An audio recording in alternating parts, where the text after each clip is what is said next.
Darles la más cordial bienvenida a todos a esa teleclínica, una teleclínica más del proyecto ECO, con coordinación con patología nacional, a nivel nacional. Le quiero dar la más cordial bienvenida a la doctora Alejandra Bautista, que este día nos va a acompañar. Gracias, doctora, por el tiempo y por el conocimiento que ahora nos va a compartir. Deseo darle el agradecimiento en nombre de todo el proyecto y en nombre de todo el gremio de patología. Sus colegas van a estar conectándose, van a ser de parte de todos los hospitales que tienen laboratorio de patología aquí en El Salvador. Así de que deseo de todo corazón, doctora, que esté bien allá en su país donde está ahorita. Ella es salvadoreña, pero ahorita está radicando en Estados Unidos. Le quiero agradecer su tiempo y también el que esté aportando a nuestro país esa parte de la experiencia que sabemos que usted está ahorita cimentando en otros lados. Así que le cedo la palabra a la doctora Meili para que le haga la presentación, doctora, que sé que son colegas y son amigas muy, muy personales, así es de que le cedo la palabra a la doctora. Muy buenas tardes. Es un placer para mí introducir a la doctora Melissa Alejandra Mejía Bautista, graduada con honores de la Universidad José Matías Delgado. Realizó la residencia de Patología Clínica y Anatómica en el Northwest Memorial Hospital en Chicago, Patología Pediátrica en Boston Children's Hospital en Harvard Medical School y Neuropatología en Northwest Memorial Hospital. Y dejo con ustedes a la doctora Mejía. Muchísimas gracias. Buenas tardes a todos. Gracias por la invitación, doctoras, muy amables. Es un gusto para mí acompañarlos. Voy a compartir un poco sobre neuropatología pediátrica. Como dijo la doctora Hernández, yo actualmente soy fellow de neuropatología en Northwestern Memorial Hospital. Terminé mi fellowship de patología pediátrica recientemente y mi nicho es la neuropatología pediátrica, así que es un gusto para mí poder compartir con ustedes un poco de lo que me apasiona. Y como todo en patología, este es un tema súper amplio que podría extenderme por horas hablando de él, pero he intentado resumirlo y aportar un poco sobre los conceptos básicos, las modificaciones de la OMS y así como también la revisión de algunos casos. No tengo ningún conflicto de interés que declarar, solo voy a... em, ahí está, muy bien. Los objetivos de este día para mí es, en primer lugar, realizar una evaluación diagnóstica de un glioma pediátrico, explicar un poco de los cambios en la nueva clasificación de la OMS para los tumores del sistema nervioso central, específicamente para gliomas. Y finalmente, lograr la integración de la información molecular y morfológica para generar un diagnóstico neuropatológico. Según la clasificación de la OMS, el objetivo principal en ese momento era formular un concepto sobre cómo funcionan los tumores del sistema nervioso central. Y pudimos ver una gran transición en cuanto a los diagnósticos puramente histológicos y la adaptación con las técnicas moleculares. El diagnóstico integrado va a incorporar estos aspectos y nos permite generar un reporte que contiene ambas entidades y poderlo solidificar e integrar en una sola entidad específica para poder tratar al paciente de la mejor manera. Además, se incorporaron en esta clasificación entidades molecularmente definidas, es decir, patrones histológicos que se veían muy similares. Se lograron aislar diferentes patologías específicamente por su huella molecular. Entonces, para empezar, podemos hablar sobre cómo se hace la clasificación actual de gliomas en adultos. En este caso, tenemos dos grupos grandes que serían específicamente los gliomas difusos, cuando son grado 2 o grado 3 o cuando son high grade gliomas, en este caso grado 4. Cuando estamos en el lado izquierdo de la gráfica, es decir, cuando tenemos gliomas de grado 2 o grado 3, lo primero que hacemos acá en el departamento es hacer immunohistochemistry para estado de IDH y podemos ver si es IDH mutant o IDH wild type. Y en base a eso podemos hacer un diferencial un poco más orientado con respecto a si es un astrocytoma o un oligodendroglioma. Sin embargo, al final del día es la presencia o ausencia de lesión de 1P19Q la que realmente nos va a dar el diagnóstico de oligodendroglioma versus un astrocytoma. Por otro lado, si tenemos los glioblastomas, que son de base grado 4, ellos generalmente van a ser IDH wild type, van a tener ATRX expression retain y se clasifican como glioblastomas grado 4.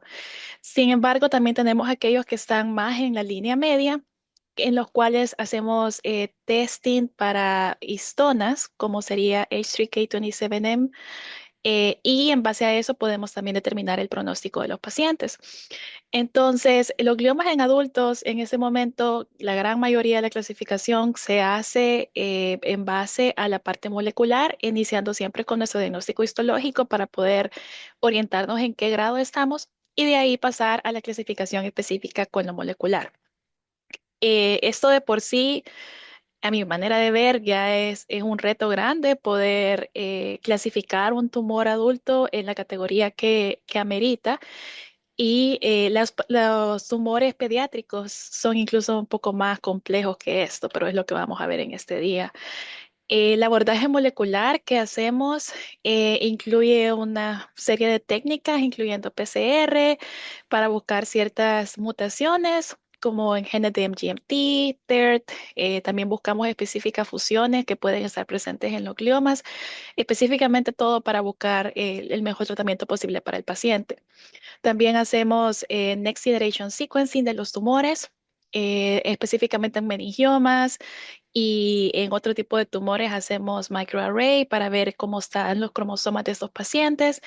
Y la otra técnica que está ahorita en boga o que es el boom es DNA methylation. Y es algo que creo que aquí en esta institución tenemos la suerte de contar con el laboratorio que lo hace acá mismo. Pero en la mayoría de lugares, aún acá en Estados Unidos, se tienen que mandar, por ejemplo, al NIH o a alguna institución central donde se pueda realizar esta técnica, pero realmente es muy útil y consiste prácticamente en detectar una huella dactilar de los tumores. Por ejemplo, en este caso, para darles un ejemplo, en la parte de arriba está un glioblastoma y podemos ver las islas de metilación, que serían estos puntos amarillos que están dando un específico patrón y que al ser leídos, luego de ser con la conversión bisulfato, nos da una huella o un sello específico que nos dice esto es un glioblastoma. Y eso varía si es otro tipo de tumor. Por ejemplo, vemos que un astrocytoma va a ser ligeramente diferente y un ependimoma va a ser ligeramente diferente. Entonces, prácticamente lo que se hace es desnaturalizar este ADN, se hace una conversión bisulfato y posteriormente se hace una secuenciación. Y después de esto se corre por una serie de algoritmos que se llama Random Forest Algorithm y eso permite prácticamente juntar muchísimos algoritmos en uno solo para poder aumentar el poder estadístico y nos dice con qué tipo de tumor está haciendo match el tumor que nosotros tenemos. La técnica es súper sensible y específica, más de 0,98 y la tasa de error en general es aproximadamente un 1%. Es una técnica que nos ayuda muchísimo. Los pros es que, de nuevo, la sensibilidad y especificidad son muy altas. Los contra es, en primer lugar, que necesitamos una carga tumoral grande, al menos de un 40% de células tumorales para que realmente sea efectivo. De lo contrario, va a fallarnos la técnica. Y por supuesto que se tarda mucho. Aún cuando se hace acá mismo en el hospital, el promedio es de 2 a 3 semanas, pero si se manda al NIH o algún otro hospital central, el promedio puede ser de meses y obviamente los pacientes no pueden esperar meses para poder tener su diagnóstico. Así que se manda más que todo como una técnica de confirmación o en aquellos casos en los cuales tenemos un diagnóstico general y necesitamos ponerle nombre y apellido al tumor y es algo extremadamente raro, puede mandarse a metilación y se puede tener una respuesta satisfactoria en la mayoría de los casos.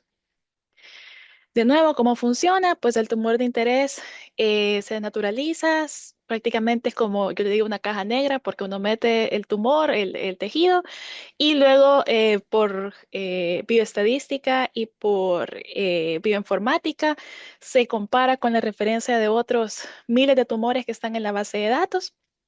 Y al final tenemos un resultado en el cual nosotros podemos compararlo con la morfología del tumor, los resultados de secuenciación, del OncoScan y de expresión de genes para poder llegar al diagnóstico.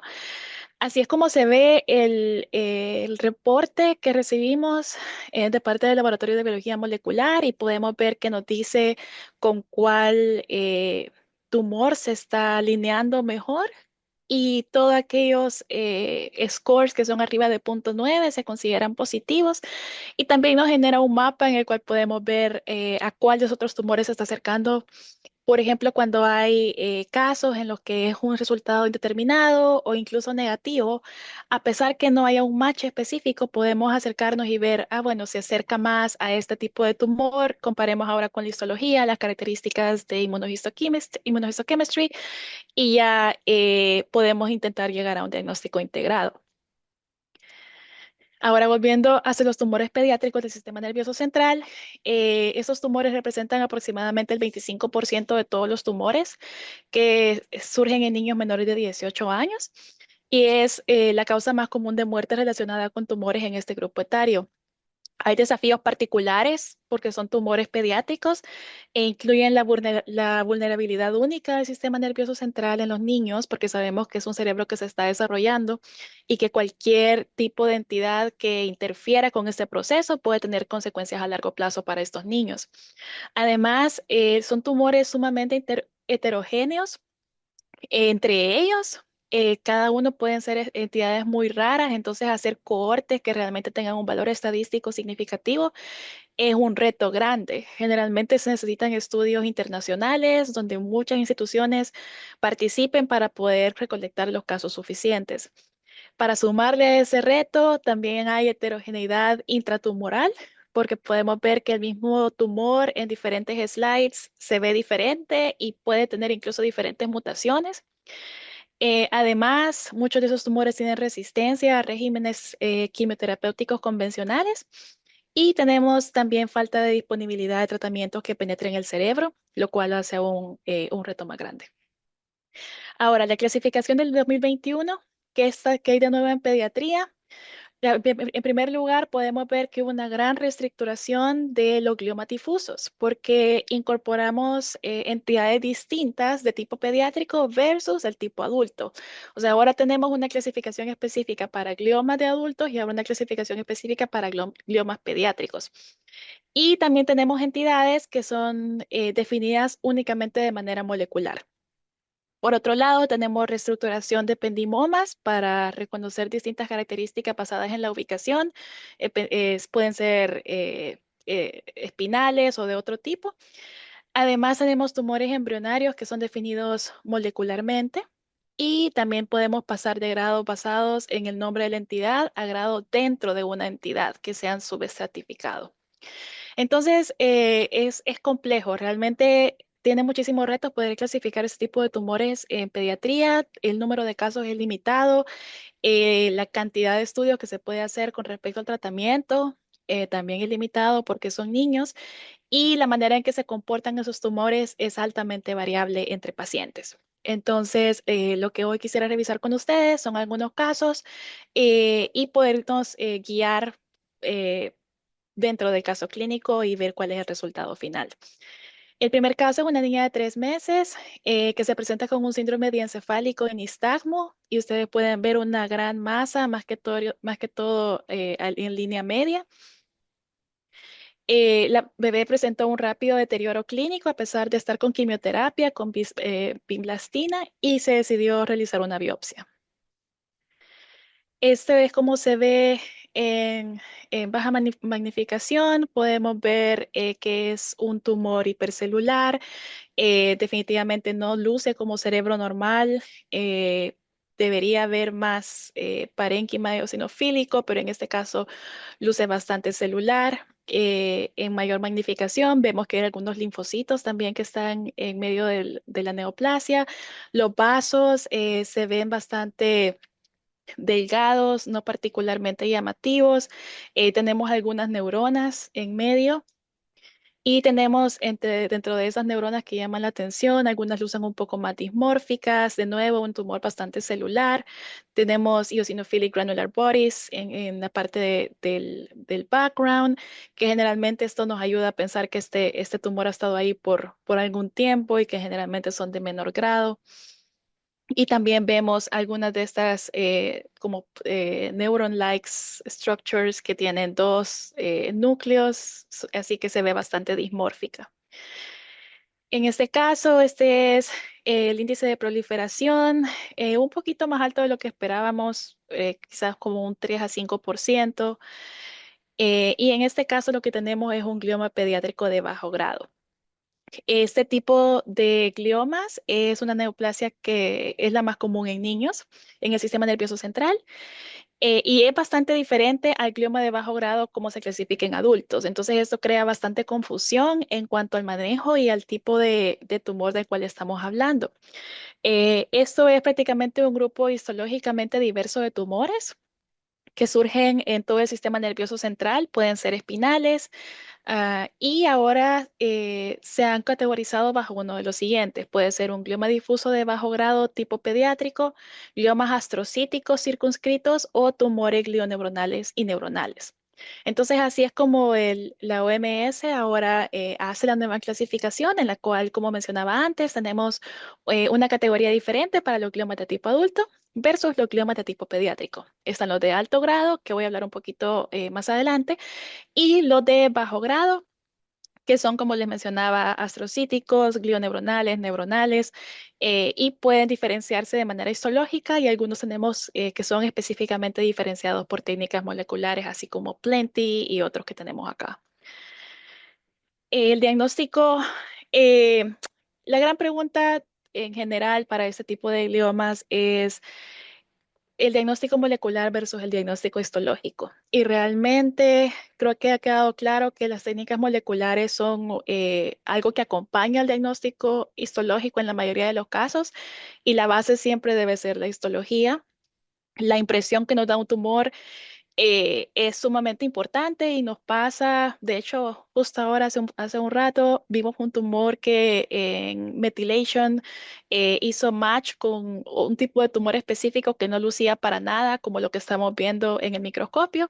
Entonces, en ese momento, por muy avanzada que sea la técnica molecular, debemos tomar un paso atrás y realmente reevaluar si lo que nos están diciendo estas técnicas moleculares concuerda con lo que estamos viendo en el microscopio.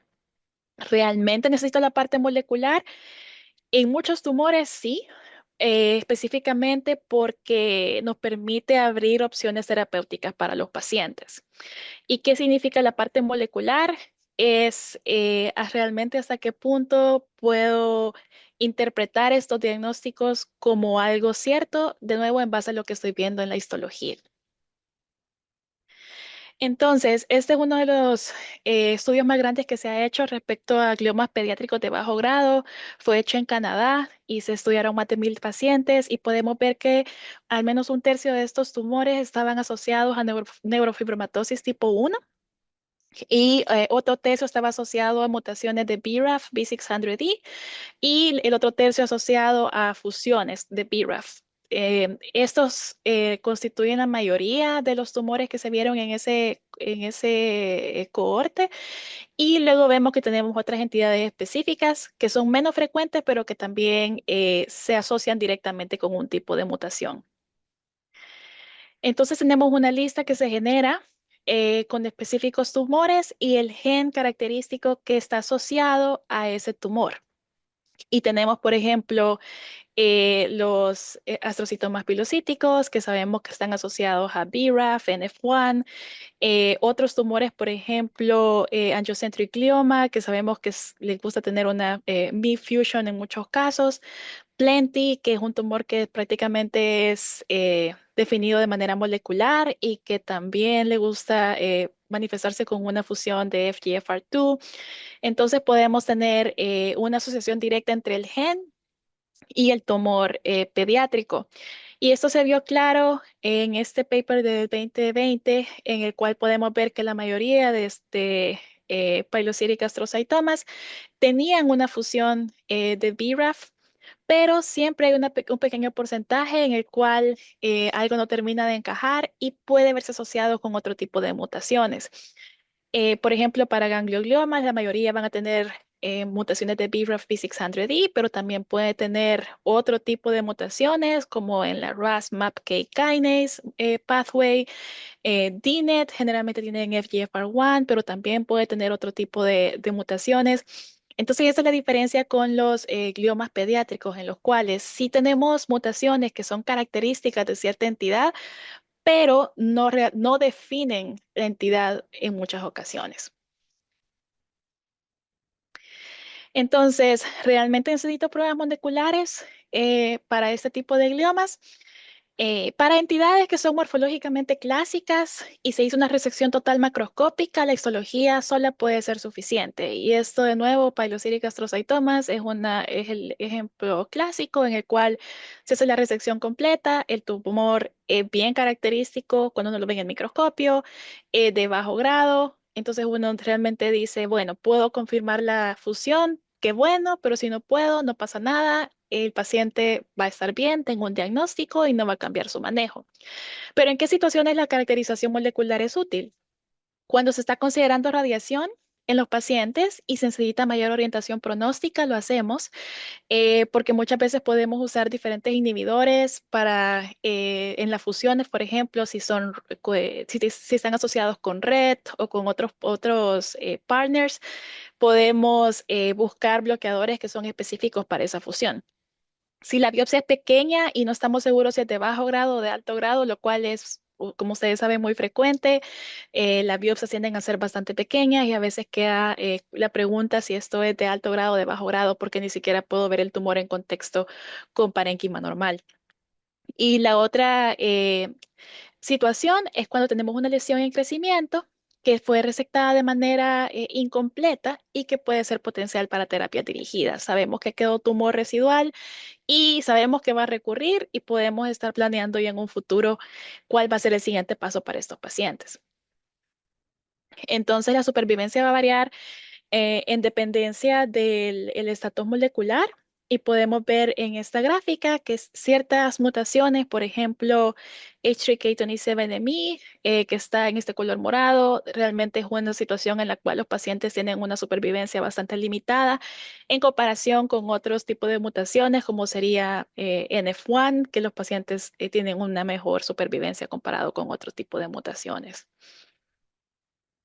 Y eso también se refleja en la respuesta a quimioterapia, que va a variar según el estado molecular. Y vemos que hay pacientes, por ejemplo, de nuevo con NF1. Hacia arriba tenemos los pacientes que tuvieron progresión, hacia abajo los pacientes que tuvieron regresión. Y podemos ver que únicamente un 36% de estos pacientes tuvo progresión de la enfermedad después de tener terapia dirigida. Y la mayoría de los pacientes tuvieron regresión al hacerle una terapia dirigida. Con ciertas mutaciones, por ejemplo, con BRAF, V600E, es bien sabido que la mayoría de tumores van a progresar aun que tengamos una terapia dirigida, pero siempre tenemos un pequeño porcentaje de pacientes que puede reaccionar ante este tipo de terapias. Ahora tenemos pacientes con enfermedad recidivante cuando fueron tratados con inhibidor de MEX y podemos ver hacia arriba los pacientes que tuvieron relapso y hacia abajo los pacientes que tuvieron una mejora y podemos ver que los pacientes que tuvieron inhibición específica de este target tuvieron una mejor respuesta en cuanto a supervivencia. Y la respuesta terapéutica dirigida puede ser mejor que la quimioterapia estándar. Se puede ver, por ejemplo, en este caso, de nuevo hacia arriba tenemos progresión, hacia abajo tenemos regresión. Y en este tipo de tumores que tenían una mutación de V600, de BRAF V600E, podemos ver que tenemos una respuesta de quimioterapia que no es tan buena comparado a la respuesta que fue con inhibidores específicos, ya que hubo más pacientes que progresaron cuando tuvieron solo quimioterapia versus los pacientes que tuvieron terapia dirigida, que la mayoría tuvieron regresión de la enfermedad. Entonces, la estrategia para el testeo de un glioma de bajo grado, lo que hacemos acá es buscar por immunohistochemistry si hay tinción para BRAF, P600E, y en base a eso, si es negativo, lo mandamos a que se haga el test con NGS, y si es positivo, buscamos de lesión de CDKN2A, más que todo porque tiene un efecto pronóstico. Y si es de la línea media, siempre hacer immunohistochemistry para H3K27M, que nos va a dar un factor pronóstico también. Y entonces ese es nuestro caso que le presenté hace un momento. Y podemos ver que está tiñéndose para BRAF V600E. Así que esta biopsia tiene un diagnóstico integrado de ganglioglioma, que es grado 1 según la OMS. Y era mutante para BRAF, como vieron por immunohistochemistry, y también se hizo FISH para CDKN2A, que estaba intacto. El paciente inició un inhibidor de BRAF, estaba gravemente enfermo en la UCI y tuvo una respuesta clínica rápida. Y al final fue dado de alta en las siguientes semanas y actualmente tiene 6 años y se está recuperando de manera adecuada, solo con lesiones leves visuales, pero por lo demás está recuperándose. El segundo caso que les voy a mostrar es una niña de 12 años que se presenta con dolor de cabeza, vómitos, visión borrosa y el examen demostró papiledema bilateral sin ningún otro déficit neurológico. Y de nuevo vemos una masa bastante grande que cuando en la parte más caudal se vuelve multifocal. En la biopsia tenemos de nuevo un tejido hipercelular, definitivamente es anormal. No vimos eh, proliferación endovascular ni necrosis en este caso, pero cuando hacemos tinción para neurofilamento podemos ver que es un glioma que está infiltrando. El índice de proliferación, que es 67, es bastante alto, especialmente si lo comparamos con el tumor que vimos previamente. Y este sería un glioma difuso de alto grado de tipo pediátrico, que son mucho menos comunes que los de bajo grado y generalmente no son el resultado de una progresión de uno de bajo grado a uno de alto grado, excepto cuando es con BRAF. De otra manera, es una vía totalmente diferente. Estos son por su lado de alto grado. Son diferentes a los de alto grado de adulto y por definición van a ser IDH wild type y están definidos según el tipo según su ubicación, sus características y alteraciones moleculares. Entonces, el abordaje hasta los gliomas anaplásticos, si es adulto, pues sabemos que puede ser un astrocytoma, oligodendroglioma, glioblastoma, y si es pediátrico, podemos orientarnos, depende si es en la línea media o si es hemisférico. Si es en la línea media, tenemos que testear para diferentes histonas para poder ver de qué tipo podemos clasificarlo. Y si es hemisférico, todavía podemos ayudarnos más por la edad del paciente. Si es un adulto joven o adolescente, podemos pensar y es hemisférico, pensamos en un G34 mutant. Si es en un niño, pensamos en un high-grade pediatric glioma, H3 wild type, y si es un infante, un infantile type, hemispheric glioma, H3 wild type. Lo cual nos ayuda bastante a poder hacer el diagnóstico diferencial. Perdón. Entonces, el espectro molecular de gliomas difusos de alto grado pediátrico, podemos ver que la mayoría de los tumores que son hemisféricos, de nuevo, van a ser con mutaciones de G34. Y luego tenemos tumores que están más en el puente, que el 65% van a ser asociados a H3K27M. Las mutaciones tisonas son alteraciones recurrentes más frecuentes, especialmente en aquellos que son de línea media. Esto es de nuevo para clasificarlos. Lo que podemos hacer es diferenciar de nuevo si son de línea media, si son hemisféricos, cuál va a ser el siguiente paso. En línea media hacemos tinción para H3K27M y en base a eso podemos hacer la clasificación siguiente dependiendo si es positivo o negativo o si tiene una mutación para EGFR. Y si son hemisféricos y es un infante, se hace testing para fusiones, y si es un niño, se hace el test para G34, y en base a eso podemos clasificarlo en diffuse high-grade pediatric type glioma o en diffuse hemispheric gliomas. Entonces, para seguir en este caso, podemos ver que H3K27M estaba retenido, pero ME3 manifestaba pérdida de tinción en una gran subset de núcleos tumorales.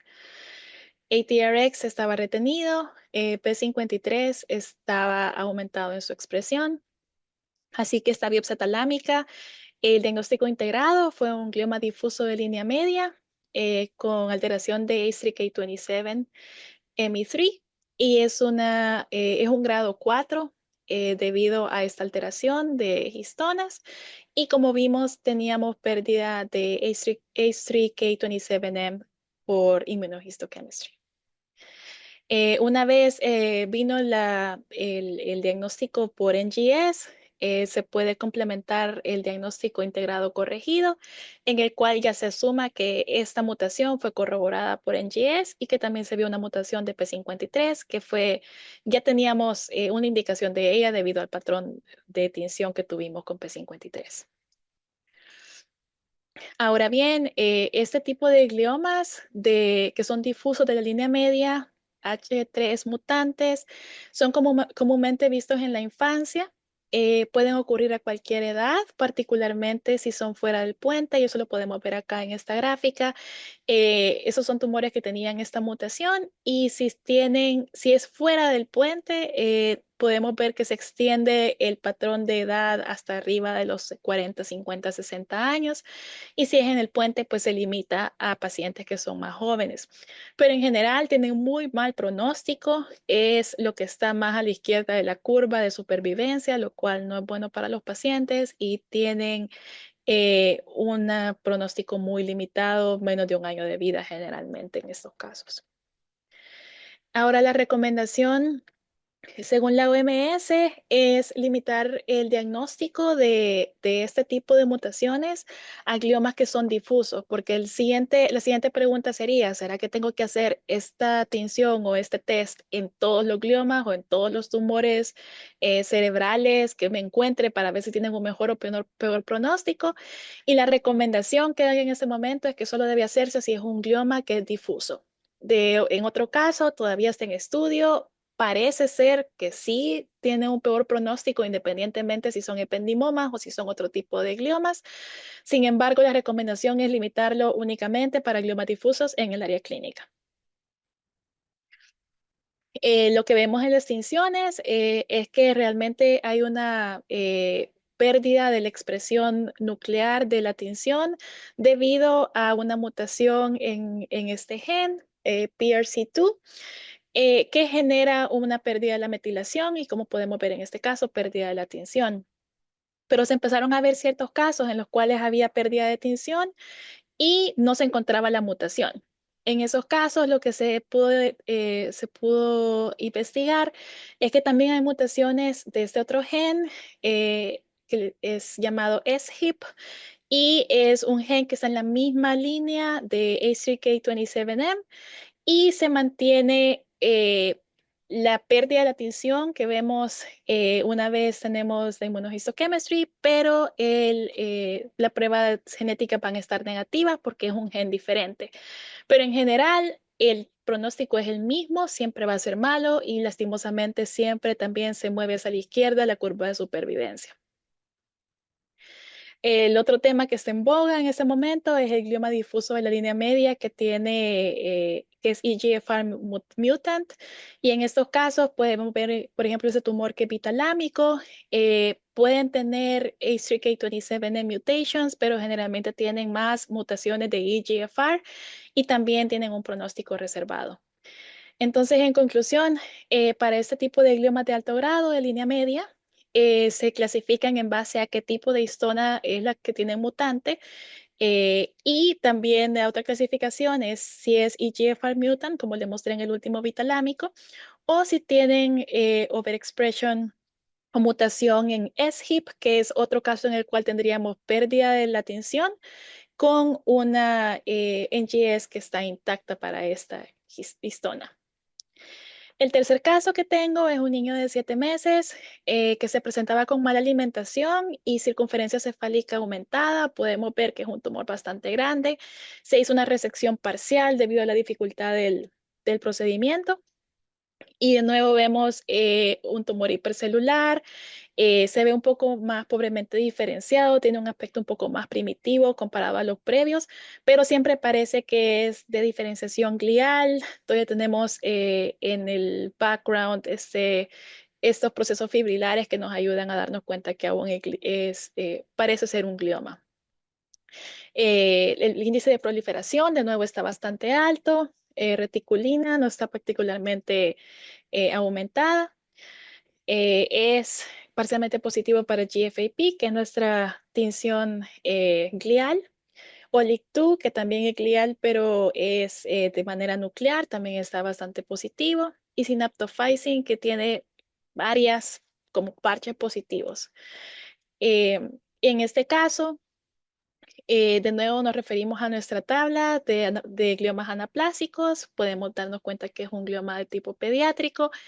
Y tenemos 3 grupos de gliomas infantiles. En este caso tenemos aquellos que son midline y tienen mutaciones en RAS y MAP kinase. Y también tenemos aquellos que son hemisféricos, que también tienen mutaciones en RAS, en MAP kinase, o que también puede ser definido por mutaciones en la línea de tyrosine kinase, generalmente con ese tipo de fusiones en ALK, ROS, MET, que también son potenciales targets para poder tener terapia en estos pacientes.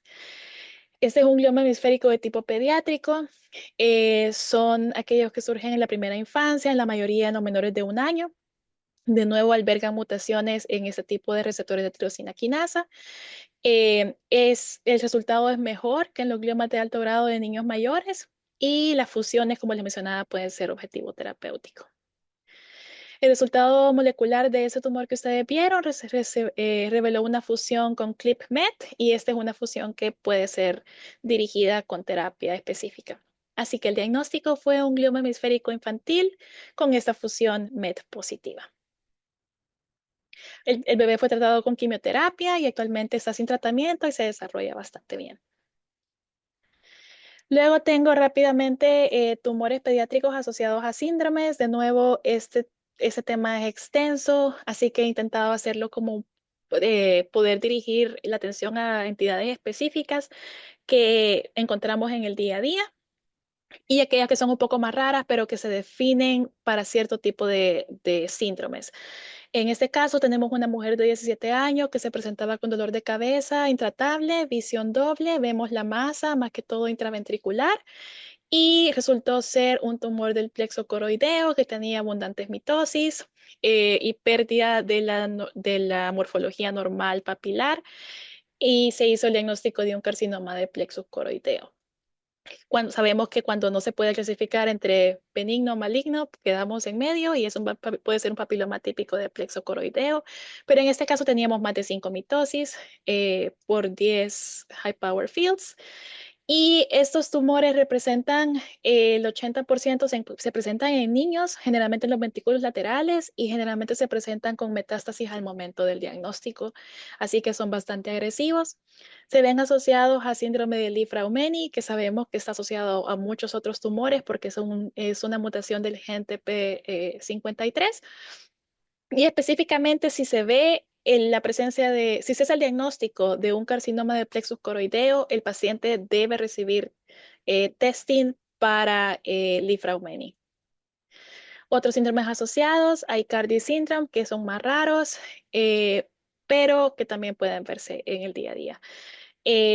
Tenemos el siguiente tumor en pediatría, que es bien sabido, el astrocitoma pilocítico. Ya sabemos que es el más común en los niños, grado 1. Y se asocia, como ya he dicho, con estas mutaciones de MAP kinase. Generalmente están bien circunscritos.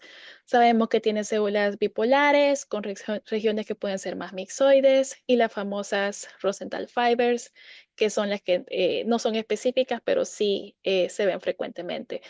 Está asociado con síndrome de neurofibromatosis, con Noonan syndrome y también con otros síndromes más raros que están asociados a FGFR1 germline mutations. También tenemos DNETs, tumor neuroepitelial displástico, que son generalmente en la corteza lóbulo-temporal y son mutaciones en el FGFR y es lo que llaman subbubble appearance en la radiología porque vemos diferentes cavidades y generalmente son este tipo de tumores multinodulares que tienen neuronas que están flotando en depósitos de mucina.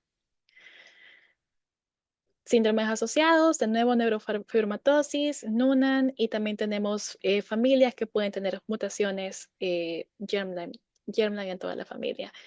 Finalmente tengo mangioblastomas que tienen dos características específicas, células grandes, vacuoladas, con citoplasma que es generalmente transparente y la vascularidad que es bastante abundante. Es más común en adultos, más común en el cerebelo y está asociado a VHL syndrome, que tiene otros tumores en diferentes áreas del cuerpo, incluyendo feocromocitomas, así como también tumores en el páncreas y tumores renales. Así que creo que con eso logramos cumplir los objetivos. Fuimos mediante la evaluación diagnóstico de embrioma pediátrico, aplicamos la nueva clasificación de la OMS y les hablé un poquito acerca de la integración molecular y morfológica para generar un diagnóstico integrado. Y si tienen alguna pregunta, es un gusto. Estas son mis referencias. ¿Alguien de los que están presentes tienen alguna pregunta? ¿Hay algún comentario, Pital Rosales, aprovechando que la doctora que nos ha dado esta ponencia tan importante? Muchas gracias. Menciona el doctor Guillermo Martínez, que es el jefe de patología del Rosales, que muchas felicidades, doctora, y muchas gracias por el aporte. No, muchas gracias a ustedes. Doctor fue uno de mis maestros de patología, así que se recuerda con cariño. Meli, creo que muchísimas gracias por habernos ayudado un poquito a salir de algunas dudas con respecto a los gliomas. Es bastante extensa la parte de patología molecular. Creo que los cambios han sido bastante notorios y marcados, los que ha creado la OMS con la nueva actualización. Sin embargo, qué bueno poder sentir ese aporte de tu parte, introducir un poquito la patología molecular cuando todavía nosotros no podemos contar con ese servicio. Ese tipo de conferencias realmente nos ayudan a entender lo que se lee en los libros, adaptarlo al día a día. Entonces, muchísimas gracias, Meli. No, gracias a usted, Maylin. La verdad que el salto que ha dado neuropatología pasó de ser un libro de este tamaño en la OMS y ahora tenemos un libro así con todas la incorporación de toda la tecnología molecular. Pero de nuevo, la histología es la base para poder hacer el diagnóstico. Muchas de estas entidades todavía incluso están decidiendo si las van a agrupar o desagrupar, dependiendo del comportamiento que tengan en los pacientes. Y realmente, no, para mí ha sido un gusto y yo sé que es un tema bien extenso, es un tema que a veces es complejo, pero de verdad que yo estoy a la orden, cualquier cosa que necesiten, siempre es un gusto y siempre a la orden. Vamos a quedar pendientes de la segunda parte, entonces. Claro, claro que sí. Muchas gracias, doctora, por su aporte científico. Realmente estamos muy contentos de que una persona, una paisana nuestra, esté allá en otro país disfrutando de estos éxitos. Así que, doctora, no me queda más que agradecerle nuevamente su tiempo, su conocimiento. Estoy segura que va a ser de mucho aprovechamiento para todos los médicos patólogos de nuestro país. Esperemos que muy pronto la tengamos personalmente acá, doctora. Nosotros estamos creando, siempre estamos desarrollando cada año una propuesta y el año pasado tuvimos un foro. Esperemos que la podamos tener invitada acá personalmente a usted. Sería de mucho apoyo para nosotros. Así que, doctora, le agradezco mucho que no sea esta la última vez. Agradezco a la Gracias. doctora Hernández que fue la conexión, ¿verdad?, con usted para que nos pudiera proporcionar este tema.